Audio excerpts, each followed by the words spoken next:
ISS の会議です。ゆみです。今日の動画始まるよ。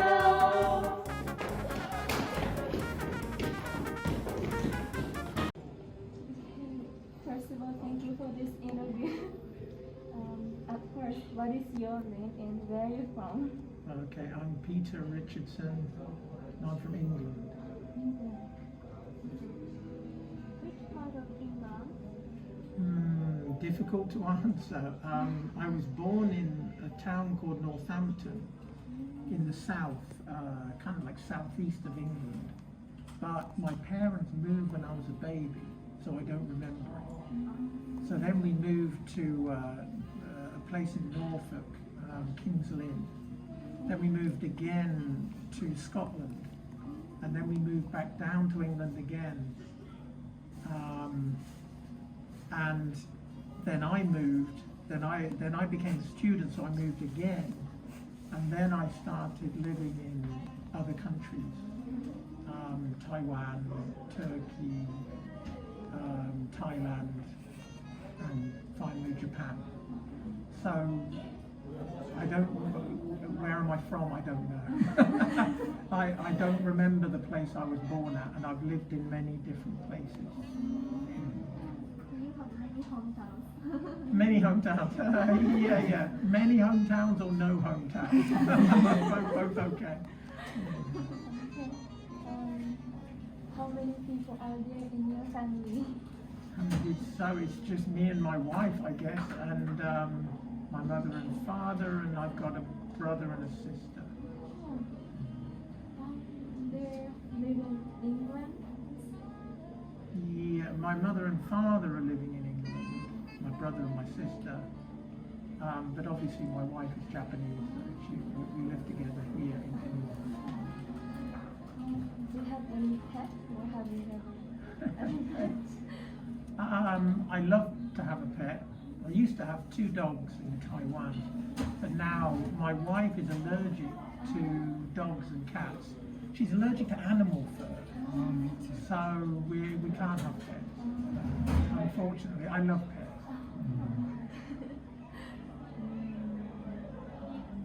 What's your hobby? My hobby? It's tricky because I guess my hobby is research in a way. I just published a book the beginning of this year, my book came out. I wrote a book with Charles and a guy called Stephen P. Larger in Newman University in Birmingham, in the UK, and Charles Mueller at Fuji University in Sapporo. We wrote a book together about cognitive linguistics and religious language. And now I'm working with Charles Mueller on a second book now on religious language and mysticism and cognitive linguistics. So I guess that's a hobby because you don't really get paid for it and it's not really part of my job. So it's kind of a hobby. And also, if I'm relaxing, I love Netflix.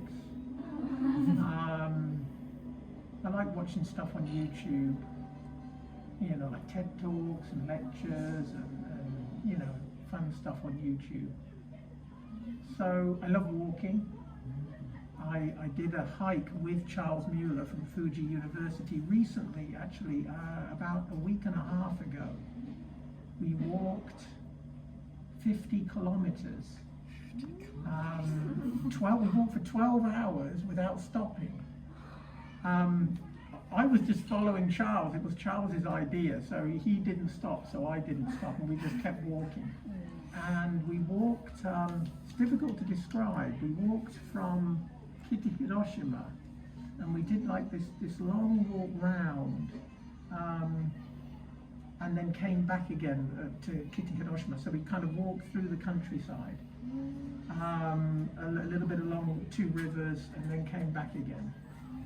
So I often walk with Charles. We walk from Sapporo to Otaru, Zemibaku, then Otaru.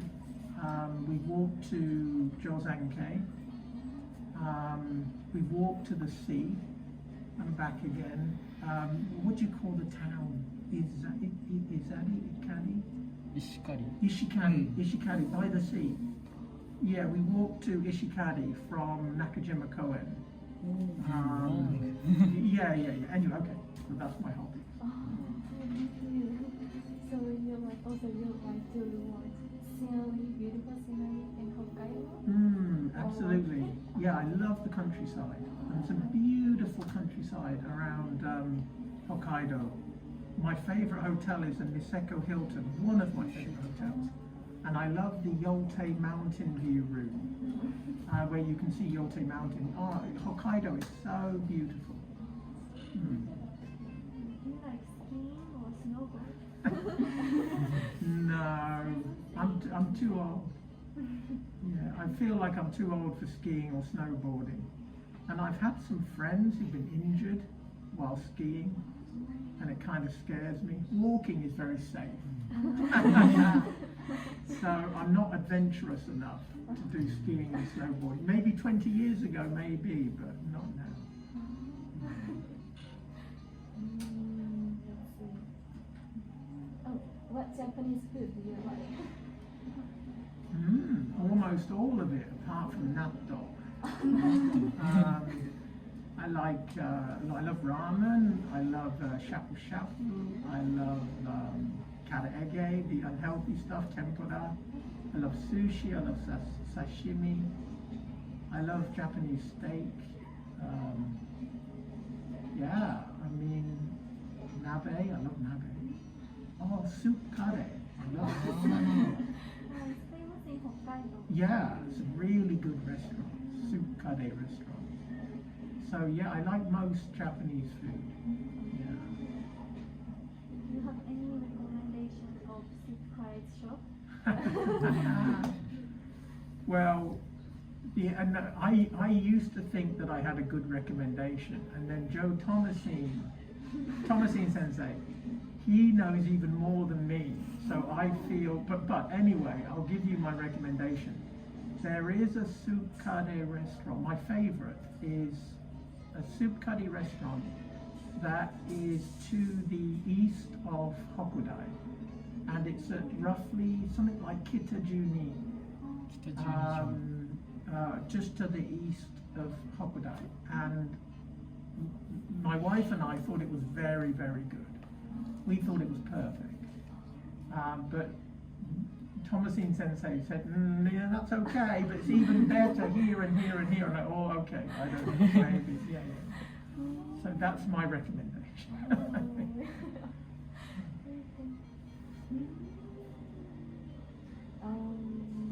How many countries have you ever been to? Oh, God. How long have you got?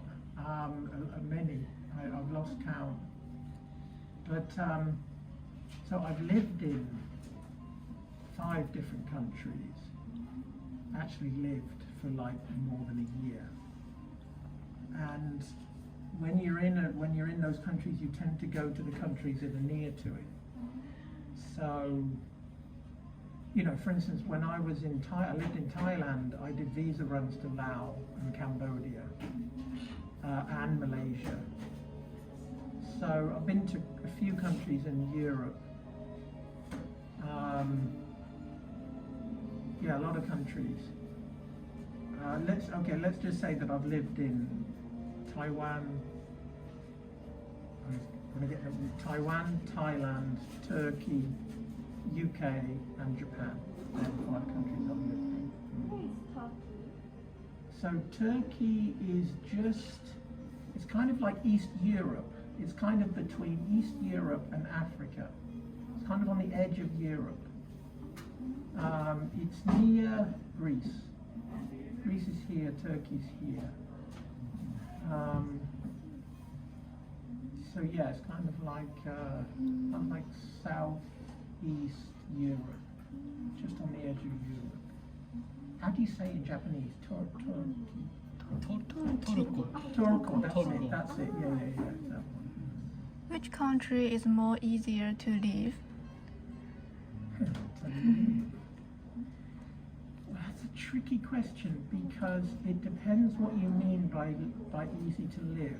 So, for example, the cheapest, in my experience, is Thailand. Thailand was very, very cheap, amazingly cheap. And I lived in the poorest part of Thailand, the northeast Thailand. They call it Isan. And Isan is very basic, very, very cheap, very relaxed. It's very easy to live there, but you can't make money. So when you work, your salary is very, very low. So you can't save money. And if you need to go home, like if you need to buy a flight ticket, all your savings disappear very quickly. So it's very easy to live in, but it's difficult to save money and have a proper life. But it's a beautiful country to live in. I loved living in Thailand.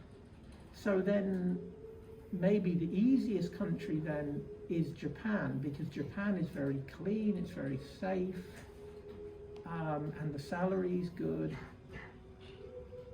So I feel very comfortable in Japan. It may not be the most exciting country in the world, but it's comfortable and it's very reasonable. So it depends what you mean by easy to live in. So either Thailand or Japan, maybe. You went Thailand to teach English? Yeah, every place I've been to has always been to teach English. So yeah, Thailand, Taiwan, Turkey, working in the UK, and here, always teaching English. Yeah.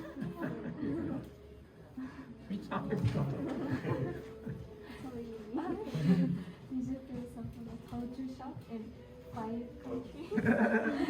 Yeah. Well, I mean, the 4, right, because one is my home country. That was reverse culture shock, right? When I go back to the UK, I get reverse culture shock. But yeah, all countries I've had culture shock. The thing is, though, it's always the first country which is the biggest shock, right? Then the second country not so big, and then not so big, and not so big. So I did have a big shock in Taiwan when I first went to Taiwan, but also I did have a shock in Thailand, but also in Turkey I had big culture shock. Very different culture. It's a Muslim culture, right? I think it's like 98% Muslim, and so like today in the lesson, I was telling you, when I went to Thailand, I was shocked when I saw elephants in the field. I thought, wow. The thing that surprised me with Turkey was like the call to prayer in the morning. When you hear the Muslims, they go into the mosque and they stand in the tower, and you hear the call to prayer. It's very loud, but the thing is, it's like hundreds of mosques all over Istanbul. It's not just one mosque.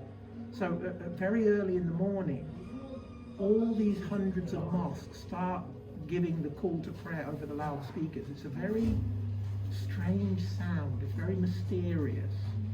And you think, wow, where am I? It's like, this is a very special country.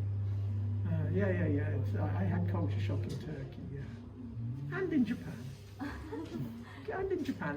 Not so much, a little bit of culture shock. About what culture shock in Japan? I was surprised by how little English there was in certain places, because I was expecting, because I'm used to living in countries that are quite, it's kind of not so high level, like for example in Thailand. But when I came to Japan, I was quite surprised where I would go into a place and I would speak to someone, but they couldn't speak English. That was a little bit of a surprise, a little bit. There were things like the Shinkansen, which was, I just found it very impressive. You know what I mean? Like a lot of high-tech stuff, very impressive. And so that's not so much culture shock, more like culture surprise. I was kind of impressed. Tokyo is very colourful too. I stayed in Yokohama when I arrived in Tokyo, And I love Yokohama. I think Yokohama is so beautiful. I mean, the Bay Area, next to the sea. So, yeah, I was maybe more culture surprise than culture shock. Do you have any questions?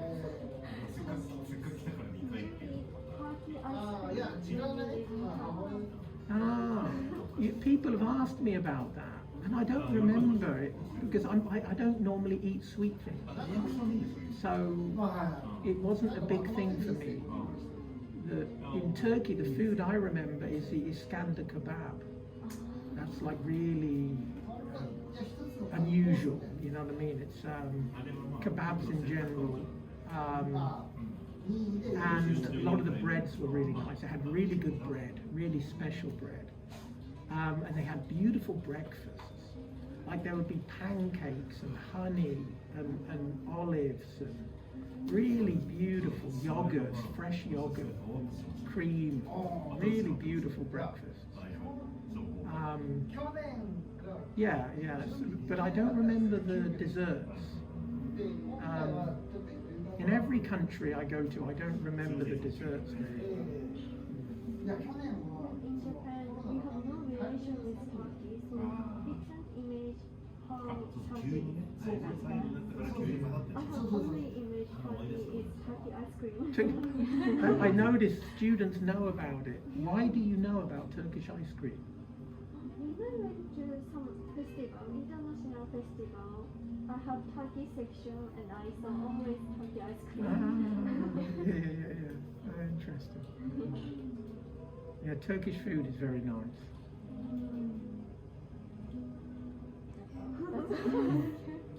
And among the country you have ever lived, what's your favorite food? Favorite Food. food?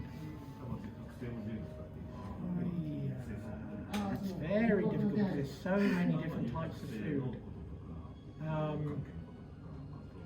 I guess my favorite food, the best country for food generally was Thailand. And once I had a problem in Thailand because all the food was too spicy. But once I worked out how to tell them not to make it spicy, I thought the food in Thailand was in Thailand was really good. You see, I like basic, simple, delicious food.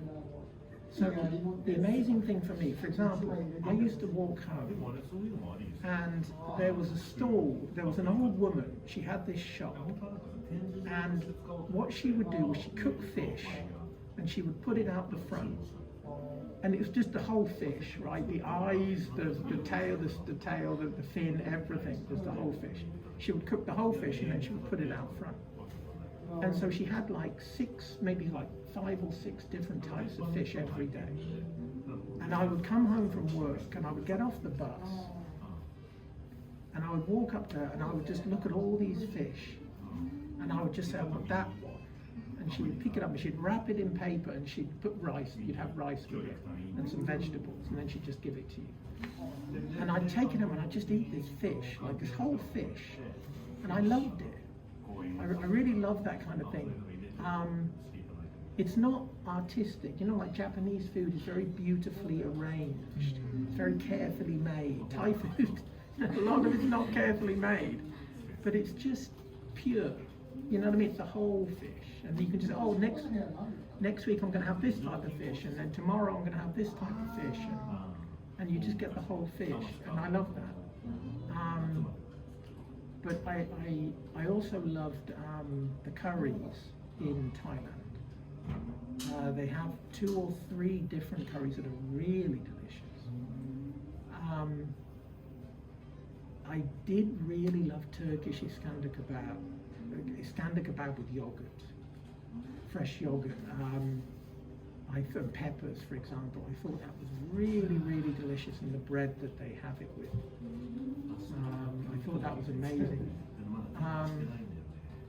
In terms of Japan, I think soup curry is amazing. A really good quality soup curry. Mwah. It's just perfect. Well, sushi, my wife really loves sushi, but for me it's okay. I like it. I like it's healthy. I like the taste. But for me, soup curry is better than sushi. Okay, sorry, long answer, Karen. Thank you. Okay. Do you have any ideas? Do you have any plans, life plans for the future? Heavy question. Sorry. Because I've lived in 5 countries, people often ask me, do I want to move to a 6th country? But actually, no. Actually, I'm tired now. I don't want to keep moving. So now my plan for the future is to try and stay in Japan for the rest of my life. I'll say one thing, me and my wife and I are very happy in anywhere at the moment. So I would love to stay here for as long as I can. I think the countryside around anywhere is really nice. So my plan is to stay as long as I can in Japan. Hometown is not here. Say again? Your hometown is not here. My wife's hometown is Nomi in Ishikawa. It's near a little, kind of close to Kanazawa. Small town, very small town.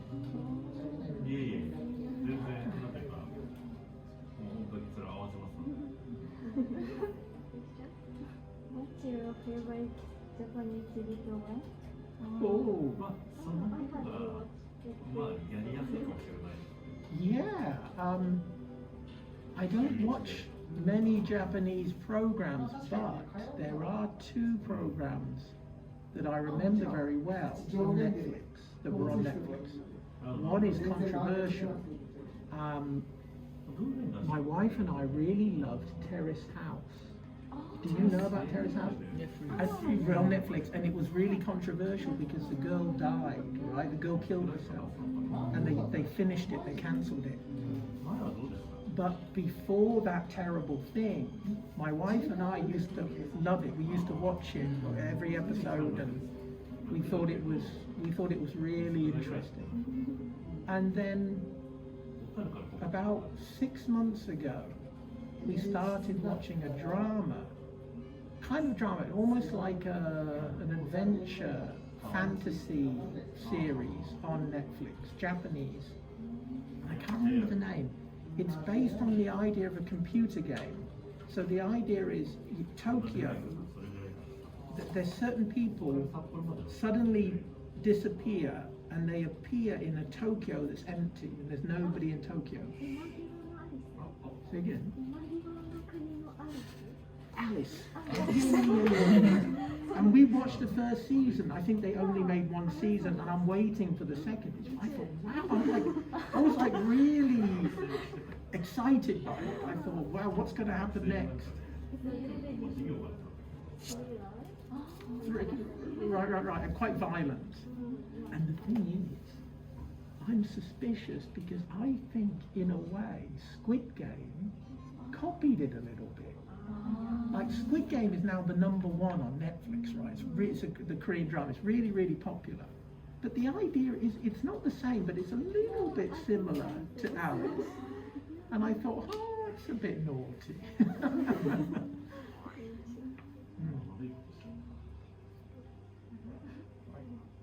What is your favorite place in the UK? Favorite place in the UK? Ah, interesting. There's quite a few places that I like. I loved Oxford. Oxford is a really beautiful city. Obviously, especially the centre of Oxford, with all the old buildings. It's a beautiful place. There's also Oxford University. Oh, absolutely. All the old buildings are part of Oxford University. Yeah. So Oxford, Oxford is beautiful. There is some beautiful countryside in certain parts. Scotland, the West Highlands in Scotland are beautiful. They're like a small Hokkaido. The kind of, the mountains and the forests and the rivers.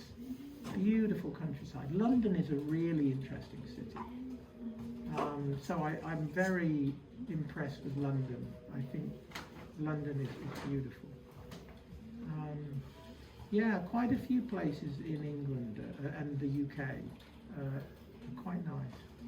So thank you. If you have message for students, please give it to them. Message for students. Yeah, keep studying. Keep being curious. Yeah, I think that's so important, is to be curious. Is to not study to get a high score in the test. That's important, but the most important thing is to study to satisfy your curiosity.